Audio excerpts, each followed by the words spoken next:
I'd like to introduce you to these 5 chairs because they are actually the real protagonists of my talk. And they have a special message to give to all of us. And the message is about what behaviors and attitudes we bring into the world in every moment. Now, to show you what I mean, I have a story to tell you from my personal life. And I was trying to build a stronger relationship with a very important person, the daughter of my partner, 20-year-old daughter. And to do that, I thought, let's have a great evening out, just the 2 girls together. And I chose a special venue, the Blue Note Jazz Club in Milan. And that night, the Manhattan Transfer, which is my favorite jazz group, were playing. So we meet. Atmosphere is fantastic, we're getting on very well, and I'm happy, and being a baby boomer, loving the music, and I thought, well, is she liking it as much as I am? And so in that moment, I just turned to look at her to check. And what did I see? I saw this. She was on her iPhone. Now, how to react? I had some choices. First choice. Excuse me, what is she doing? She's on her iPhone. I spent all this time and money thinking of a fantastic evening. I bring her here, and after 2 minutes, I take my eyes off her and she's on her phone? What is wrong with this generation? They've got an attention span of a fruit fly, for heaven's sake. God.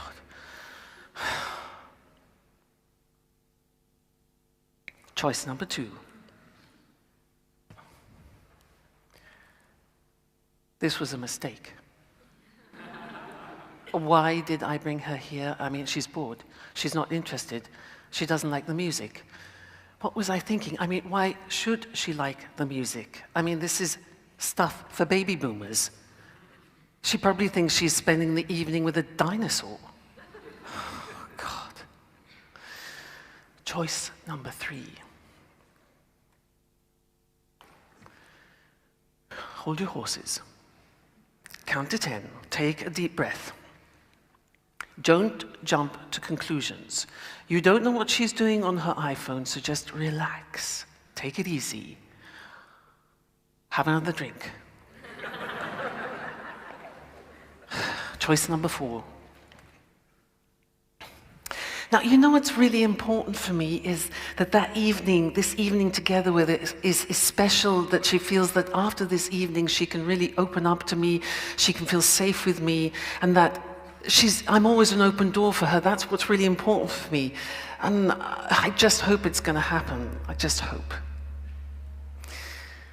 Choice number 5.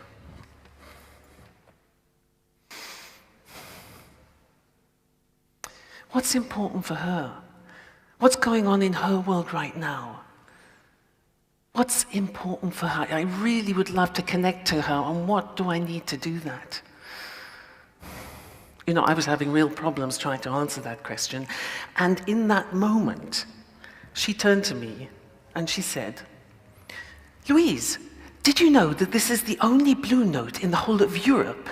And there's one in New York, and then there's 2 in Japan, but this is the only one here in Milan. That's incredible. The Italians have got it. And she said, and I looked up the Manhattan Transfer. Do you know that they've been playing and singing together for 40 years? That's incredible. And she said, also, look. She handed me her iPhone. She'd sent a message out on Facebook. It said, in the Blue Note in Milan, with the Manhattan Transfer and Louise, the best. Now, that was a close shave. I could have really spoiled that, because I could have sent her a disapproving look from this chair, and she could have started telling herself about me, things about me, like, Louise, she's controlling, she's difficult. It's not easy to be around her. And that was not my intention at all. And in fact, she was completely engaged. She was there multitasking in her digital way, but she was enhancing our reality. So in milliseconds, I could have destroyed that beautiful moment that we were creating together. And this is what we're doing all the time, is we're making choices about the behaviors that we bring into the world. And the choices that we make have a direct impact on the conversations that we have, the relationships that we form, and the quality of our lives in general.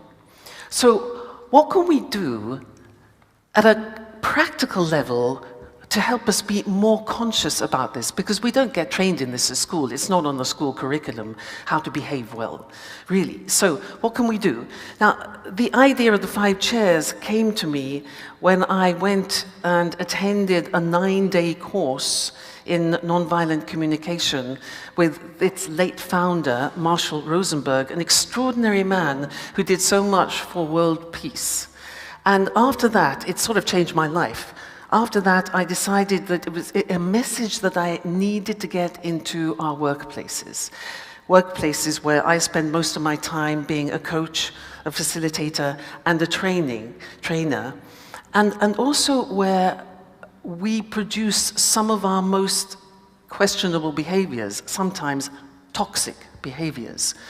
So the idea of the 5 chairs is to help us slow down how we are behaving in every moment of our lives and to analyze what's going on. So what I would like to do is look at the chairs more closely and explain them. The red chair. So this is the jackal chair. I mean, jackals are incredibly clever, incredibly opportunistic animals. They're always on the lookout to attack. And in fact, this chair here is the chair where we misbehave the most. In this chair, we love to blame, to complain, to punish, to gossip. But our supreme game in this chair is to judge. And if you don't believe me, I invite you to go on a mental diet. I invite you to spend 1 hour with some human beings and see if you can do it without one single judgment going through your mind. I mean, watch ourselves. Somebody walks in the door. We go, bzzz, I like, don't like, not really interested. And we don't know anything about them at all. So this chair here is a judging chair. There's actually another game that I love in this chair. It's the I'm right game. And I used to do that all the time, until my brother gave me some feedback. I used to do it with my mother because my mother likes to exaggerate. So she would say something like, yes, there were 30 people at the family gathering. And my job was to correct her. And I would say, no, Ma, there weren't 30, there were 13. So I was the policewoman of the situation. My brother touched me on the arm and he said, it doesn't matter. To which I reacted, what do you mean it doesn't matter? Of course it matters. She's wrong and she needs to be corrected for her own good. He touched me on the arm again and he said, do you want to be in a relationship with your mother, or do you want to be right? Big lesson. From then on, I always looked upon my mother's exaggeration as a form of abundance. So here, in this chair, what we tend to do is we tend to see what is wrong with other people rather than what is right. And Mother Teresa reminds us, the more we judge people, the less time we have to love them. The next chair is the hedgehog chair, the yellow chair. Now, the hedgehog, when we behave like hedgehogs, we feel very vulnerable and we curl up and we protect ourselves against what we feel is an evil world. And what we do is we mercilessly judge ourselves in this chair. So we turn this chair, the red chair, on ourselves. And we say things like, I'm not intelligent enough. I can't do this. Nobody believes in me. And we have certain fears. We have fears of being rejected, fears of disappointing, fears of failing. And we also play the victim, so it's nobody cares for me, nobody loves me. And in fact, when I use this in companies and I ask managers, and I say, where do you spend the most of your time? Hardly anybody comes and sits here, because it's quite difficult to admit to our weaknesses sometimes. We need a lot of courage. And yet we all suffer from self-doubt. But it's really, what do we do with our self-doubt? Do we give up and give in? Or do we say, no, I want to find the resources and grow? And Krishnamurti says something wonderful. He says, the highest form of intelligence is the ability to observe ourselves without judging. So, next chair. This is the meerkat chair. I don't know if you've ever seen a meerkat. There are not many in Italy, but they are incredible. When they are on sentinel duty, they can stay for 1 hour, just like this. 1 hour moving their head, and only their head. Incredibly vigilant. And when we are in this chair, this is what we do. We're mindful, we're very aware, we're observant, we stop, we pause, we take a deep breath, and we're conscious. This is the wait chair, W-A-I-T. What am I thinking? What am I telling myself? So here we become very curious. So if somebody's angry, instead of saying, for God's sake, grow up, will you? We think, I wonder why that person's angry. And we feel interested. So this chair here is, when I think of Nietzsche, this is such an important quote for this chair. He says, you have your way, I have my way. As for the right way and the only way, it does not exist. So here we have a choice. The red pill or the blue pill. It's the sliding door chair.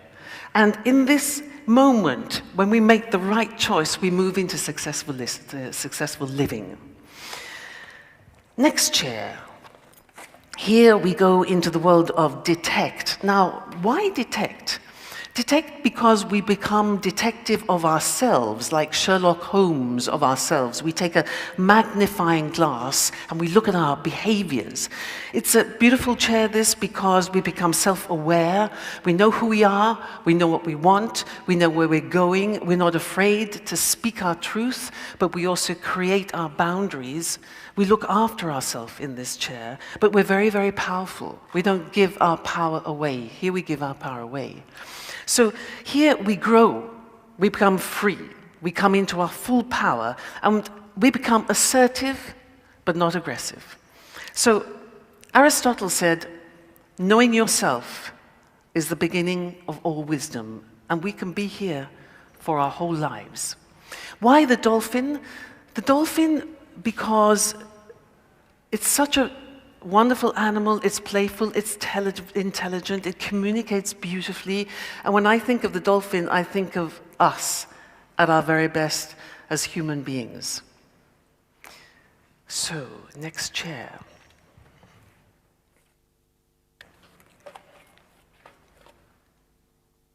This is the giraffe chair. Very beautiful chair, very difficult. I don't know if you know, but the giraffe has the biggest heart of all land animals. It's that size. And not only does it have the biggest heart, it also has the longest neck.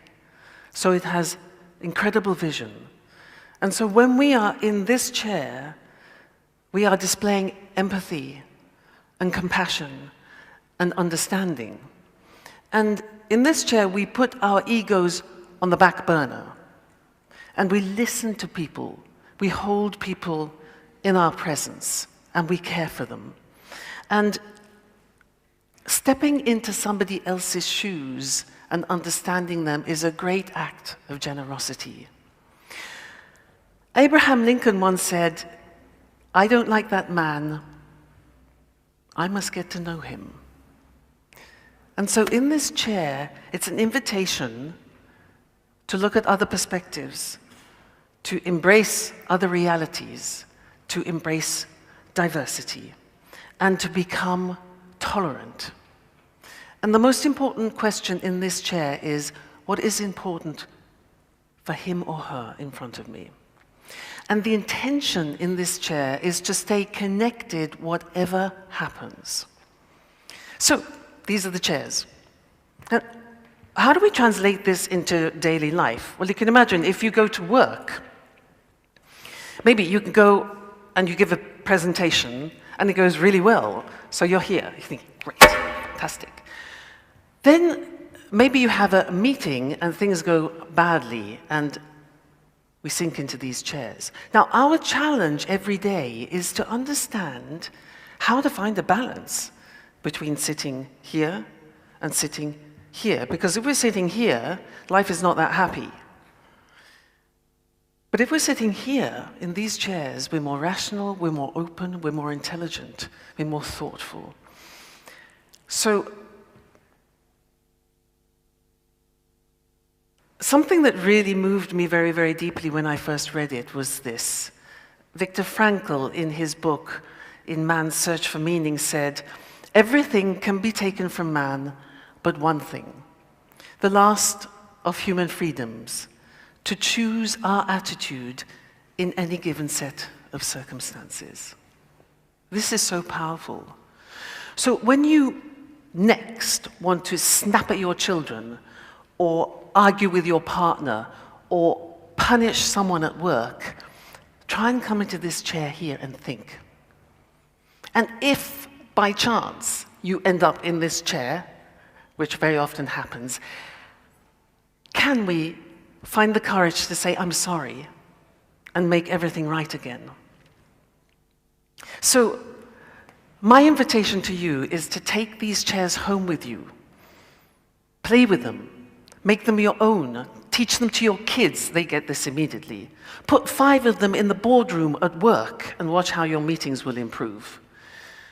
And the next time somebody presses one of your red buttons, just think.